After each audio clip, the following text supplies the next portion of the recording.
So yeah, the way I came to coaching was really two paths that converged for me. The first was my HR career. I worked for 25 years in human resources, as you know. I was head of HR for various large organizations. And in the course of that, I had opportunities many, many times to work with people, sometimes entry level, sometimes very senior level, people who were navigating their careers, determining whether to stay in the company or whether there was opportunities for them to grow, to develop.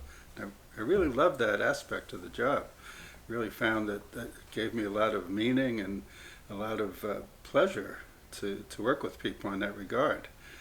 So when I considered what kind of work I could do on my own, career coaching was a natural. It was something that it just came to me. Yeah, this makes sense.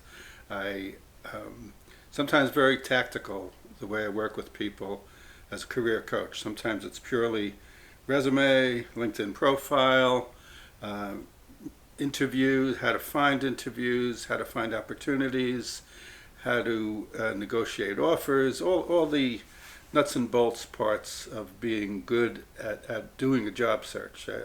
That's a lot of what I do on the career side.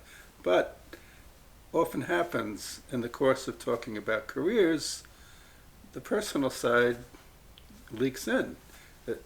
Naturally, understandably, it's going to happen. The other parts of the person, very much, they can't be separated from our work.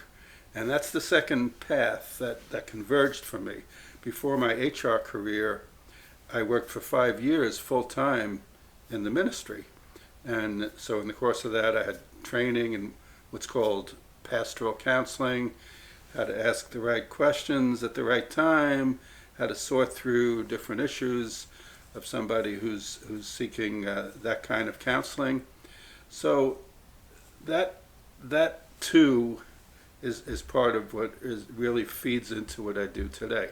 Even on a deeper level than the type of pastoral counseling that I used to do, is what I call sometimes now transpersonal coaching.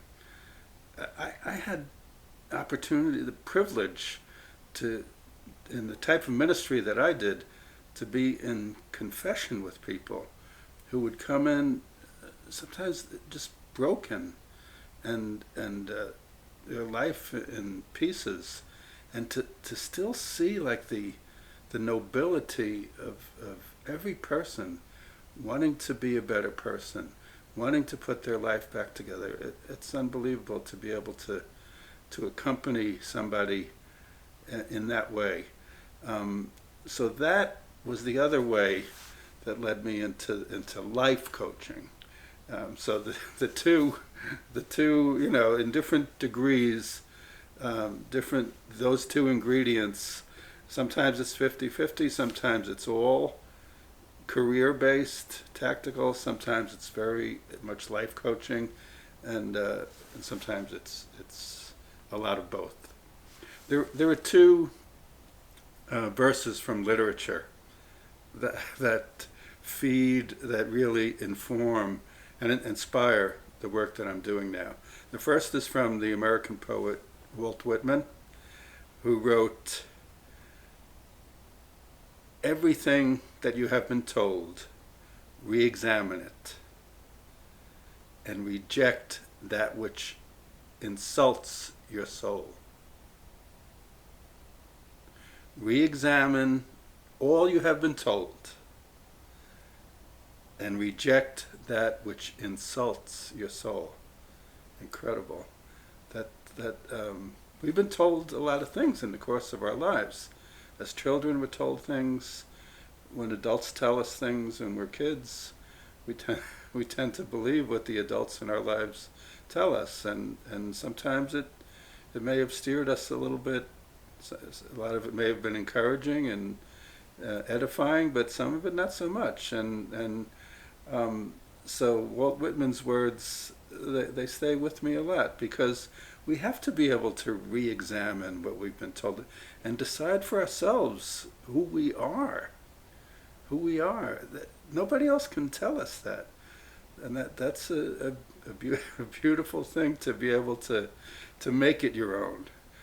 The second verse that often, I just so often like to come back to it, is from Dante Alighieri, the Italian poet who wrote this in the 13th century.